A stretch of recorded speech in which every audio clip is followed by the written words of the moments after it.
Hello, welcome to my channel. You're watching What Helen Reads and I'm Helen. And today I'm talking about 8 spicy romance reads.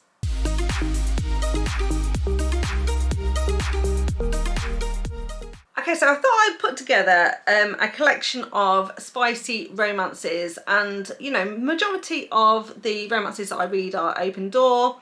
I do like to have some spice in my romances, but these are ones where I think the spice factor is turned up a notch, or particularly focuses on certain kinks or elements of spice that I kind of wanted to mention here. So let's get stuck straight into the first one that I've got to recommend today, which is The Best Man by Sam Mariano. Now this is a very short read, it's a short novella, but it is a very spicy read. Now in this one, the main couple, the couple that kind of end up together, if you like, are Marcus and Jess. But at the very start of this book, Jess is actually engaged to Marcus's brother. Now, Marcus is a typical Sam Mariano hero. He's going to be very manipulative to get what he wants, and his sight is firmly set on getting Jess. The thing is, it's literally the night before she's due to get married to his brother, and so he's literally at the last possible moment where he can stop this wedding going ahead. Now, he has got a plan. We find out much later that he does have a plan for this, but an opportunity presents itself that Marcus cannot ignore, and he absolutely takes his shot. So at the very start of this book, like I say, she's just about to get married. She has gone out on a hen night. Her fiance has gone out on his stag do, and she finishes the hen night early. She goes back to his house, goes up to his bedroom. The men are actually all still in the house. They're in the kind of living room. There's a stripper down there as well, but she kind of is exhausted, and she kind of gets into bed. Marcus comes into the bedroom because he is looking for condoms, and when he sees that Jess is home and in bed, he hatches a last minute plan, and this plan basically is to manipulate her into a situation where she's going to have a spicy time, not only with him but his other brothers and his father, and everyone gets a go with her apart from Joey, who is the actual fiance, and when he finds out, he is not going to be too happy. But it plays right into Marcus's hands, right, because the wedding has got to be off. You'd think the wedding's definitely going to be off after this. What I liked about this is super kinky, super spicy, and just a really fun read. I absolutely loved it. The next one I want to recommend is Denial by Marr. This is another kind of novella length book, and it's book 1 in the Kinkotica series. Marr is just a fairly new author, but she's going to be writing more in this series, and this one is a BDSM relationship between a husband and wife. They've been married for at least 10 years, can't remember exactly how long, but they're a more mature couple. They've been married a long time, and they are in a permanent dom sub relationship. The dom is actually the wife, the husband is the sub, and in this particular one, he very much wants to be caged. And they've played around doing this before, but he's always known when time is up, basically, and he's going to get free again, and he basically wants to hand complete control over to her and say, no, I trust you, I want you to cage me and not tell me how long I'm going to be caged for, and so she takes this as far as it can be pushed, basically. So I thought this was a very interesting take on a BDSM situation. I like the fact that the wife was the one that was actually the dom, and really explored this sort of interesting relationship where they're very happy together, but he wants to basically put all his trust and give all the power to his wife. Next up then we have Unfurl by Elodie Hart, and this is book 1 in the Alchemy series, and this whole series revolves around like this sex club that's owned by a couple of friends. And the hero in this one, Rafe, is a part owner of the club. Now, not only is this club a normal sort of sex club, but also they offer a special program to virgins, and basically they're going to help virgins unfurl. Basically, it's a safe place for them to lose their virginity, but in a way that they will get the most pleasure from the experience.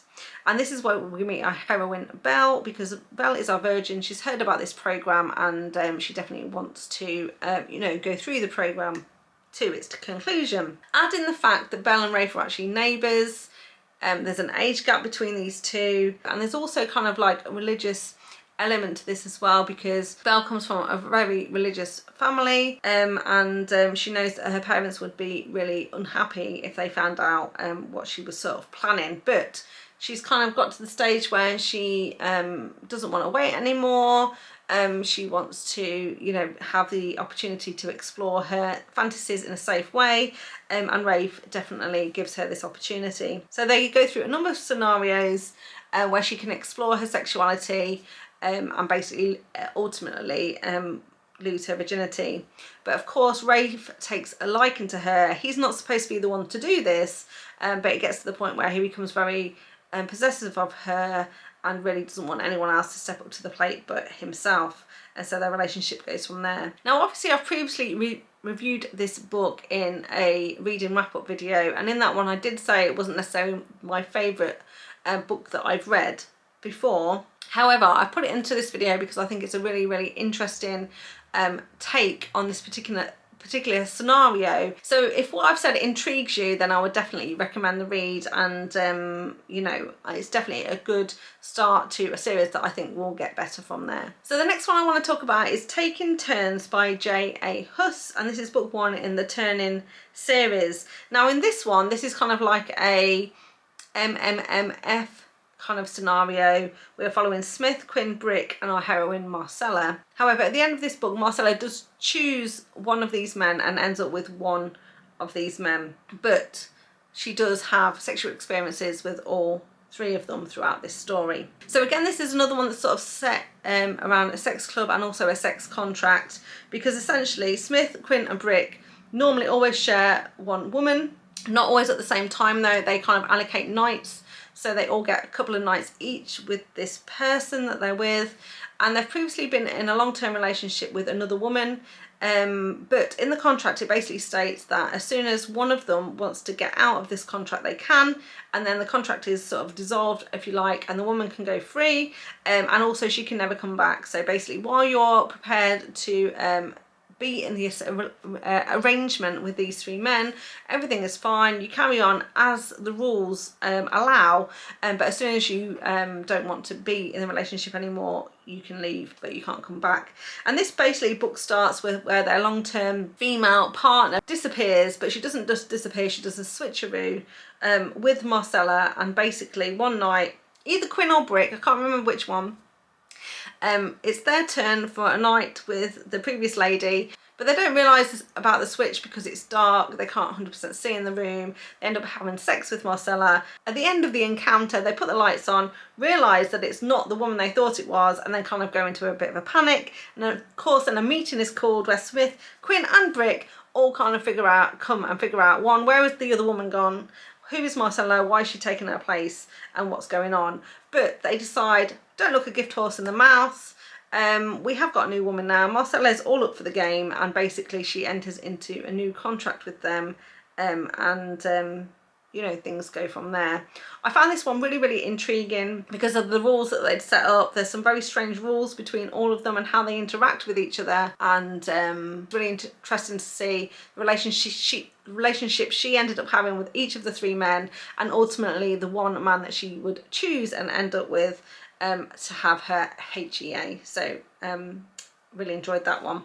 Then another one I'd like to recommend is Minx by Sophie Lark. This is a standalone escort sort of romance, also a billionaire romance, and also has pet play in this one as well. We're following Ramses and Blake. So Blake is kind of a very high class escort. She has a regular list of clients. She's usually permanently with at least 3 men on a long-term basis, and then one, when they no longer want to carry on with the arrangement, she'll replace one of them. So she's never in a relationship with just one man basically, and she has very strict rules around kind of what happens and you know, who she is with. Now Ramses is a billionaire. He sees her at a party and he takes an instant liking to Blake and decides that he is wants to enter into a contract with her, but she doesn't have any space on her in her schedule, so she's like, nope, sorry, not interested. But one by one he basically removes his competitors and ends up you know, forcing himself into contracting with her. So I thought this was a fantastic book because Ramses is quite a dominant sort of character. He likes to be a dominant in the bedroom as well. He also is open to exploring different sexual situations. And like I said, there's pet play in here and they kind of fall into this sort of relationship. Not only that, but like I said, Ramses is a billionaire. He is very, very good with investments, stocks and shares, that sort of thing. And what we find out is that Blake is also very, very good at stocks and shares as well. And she uses her position as an escort to eavesdrop on conversations, get insider information in terms of what's happening. You know, she's always with very high-powered, very wealthy men, and they're always talking business in her vicinity. And so she picks up a lot of sort of tips and tricks. Knows a lot about different you know, companies and things like that, and so is doing very, very well for herself in this area. And when Ramses finds out, he's really, really impressed, and he kind of like, you know, helps her a little bit in terms of giving her even more tips, and ultimately they kind of really build this very interesting relationship, both intellectually but also physically as well, until obviously they, you know, form a much stronger bond. Blake in particular really struggles with this relationship because she has really hardened her heart. She's promised herself that she won't fall in love. She's really, really ambitiously going after a certain amount of money that she wants to make for herself. So she's very, very focused on that task. But Ramses is going to completely throw off her long-term plan and make her evaluate her situation and kind of what she wants. But really enjoyed this one and would definitely recommend. Next up then we have Defiled by Poppy Aster. This is a short story and it's part 1 of 3 and part of the Monster Gentleman's Club. So this is also a kind of a monster romance, a shifter romance, fated mates as well, and revolves again around the Monster Gentleman's Club, so another sex club, and particularly a virgin auction. So I've really, really enjoyed the series, and also they're such, like I said, they're short stories, around 60 pages each, so you can pump them out really quickly. But Poppy Aster is able to really pack a lot of emotion into such short stories, especially when they're basically high spice. I mean, they're basically erotic romances. And so I really, really loved, not only are these spicy reads, but also there's lots of emotion in here, and you really, really want the couple to get their HEA. So in this first sort of set of stories, it's like I say, it's part 1 of 3. So there's 3 short stories about the same couple. We're following Mercy and Jarek. Now, Jarek is a monster and he frequents the Monsters Gentleman Club. And essentially there's monsters in our world. They have sexual appetites. They like to sleep with human women, but things aren't safe for them in the kind of in the main world, if you like. So they have to do their business in the Monster Gentleman's Club. And one of the rules of the club is that they can basically get humans in to spend the night with them, but at the end of the night, the women will then be given an injection which will make them forget everything. So they will know everything going in. They'll completely consent to what's happened, but in order to protect the identity of the monsters and their kind of like world, they then basically remove the memories from the women and send them on their way. And so this book starts where Mercy ends up at this sex club, is part of the auction, and Jarek ends up bidding on her and gets to spend the night with her. Through an amazing night together, he realises that she's his fated mate, and then there are going to be quite severe consequences when he is going to try to prevent her memory loss so that they can stay together, and the story goes from there. I absolutely, like I say, really, really enjoyed it and would highly recommend. Next up we have Bait by Jade West. This is a standalone, like I say, high spice, and this one is something a little bit more taboo. It very much focuses on consensual non-consent, so CNC, and is a story between Abigail and Phoenix. Now, Abigail has a rape fantasy, and she is looking for someone to act out this fantasy with her. So she ends up going into sort of a chat room on the internet to try and find someone who's prepared to enter into a CNC scenario with her. Now, she happens to start chatting with a man called Phoenix, and Phoenix is very concerned for her. He's like, hey, I don't really think you should be chatting to strangers on the internet about this particular fantasy you have, because you need to make sure that you really trust the person that you're with. You need to make sure that you've covered off all your rules and all of that sort of stuff, and anyone could be lurking around here and you could get yourself into some serious trouble. So she says, well, you seem quite trustworthy, how about we give this a shot? And Phoenix has done this before, and so he agrees to this situation, and then they set, you know, they agree what they want to do, they agree all the scenarios and everything, and they kind of set up this scenario and this situation. It is very, again, a very spicy, kinky read, but also fascinating in terms of this particular kink and how this couple kind of went about it, the conversations that they had, but also there's so much more depth to this story. They've both got some backstories, lots of other stuff going on, and how are they going to not only act out their fantasies, but kind of like get through some of the stuff that's going on outside of that, and get their HEA with each other. So again, I put this one in here because I think it's a fascinating take on this particular kink, but also really enjoyed their love story as well. And then finally, I couldn't really make one of these spicy videos without mentioning a book by Sarah Cate, and the one that I want to talk about is Give Me More,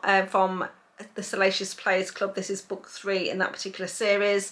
This is an MFM relationship, and it's a relationship between a husband and wife who have been married 10 years. So Hunter and Isabel have been married 10 years, and then they enter into a relationship with their best friend Drake. This is another one that revolves around a sex club, the Salacious Players Club, and Hunter is one of the owners of this particular club, and Drake, like I say, is his best friend, and although he's not an owner of this club, he has a lot to do with it because he is like a construction worker, a contractor, and he does a lot of the kind of design work, the building work in the club, to, you know, build the stage and the sets and everything like that. But like I say, Hunter and Isabel have been married for 10 years. Drake has always been Hunter's best friend. They've known each other for years, and therefore he's known Isabel for years as well.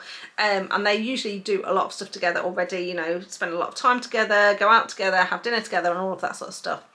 And then in this book, they kind of go on a bit of a road trip because they get asked basically to go to other sex clubs around the country, to kind of experience what happens at those clubs, get some ideas for the Salacious Players Club, and kind of see what works and what doesn't work and that sort of stuff. And then one day they happen to be at one particular club, and Drake and Isabel get called up on stage to do a demonstration. I think it's a demonstration for Shibari, and basically Hunter is very intrigued, and is turned on by watching his best friend and his wife on stage, and then he starts to think more and more about watching Drake and Isabel together. Now at first, Drake and Isabel are both quite nervous to do this because they don't want to ruin their friendship. Isabel doesn't want to ruin her marriage, because they're all very happy together, but Hunter really kind of pushes them to agree, really, and so they do. And it's not too long before then they kind of enter this kind of polyamorous sort of relationship. The thing is, while Drake is bisexual and has been openly bisexual since we've known him in the series, Hunter is not, and so there's a lot of unresolved issues there where Hunter has to come to terms with the fact that he has sexual feelings for Drake, what that actually means, because his father in particular is pretty homophobic, and so he's got kind of some very bad thoughts in his own head, not about other people's sexual preferences, but basically about his own, and coming to terms with the fact that he is in love with his best friend, who also happens to be a man.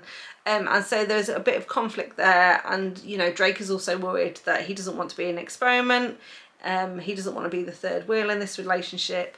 And so again, I found this, not only is it very spicy, it's a really fun read from that perspective, but also how these three people kind of navigate this new relationship between them, and how they're kind of going to resolve all these issues, and how they're going to successfully have a true polyamorous relationship between them. So there we are, that's 8 romance recommendations where the spice rating is very high, but I've tried to throw in some different scenarios there in terms of the different kinks. So I hope you like this video. If you did, please give me a thumbs up. Remember to subscribe to the channel if you want to see more content from me, and if you've got any recommendations for me, please don't hesitate to pop those in the comments box down below, or you can complete my book recommendation form, a link to which is in the description box down below. So thank you very much for watching, and I'll see you next time.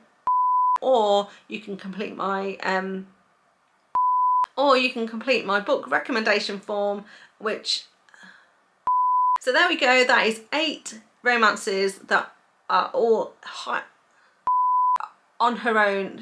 She's never she usually only has 1 or 2, and then at the end of the and basically one night, I think it's Quinn, is it Brick, and so they go through a number of scenarios as they build up to the finish.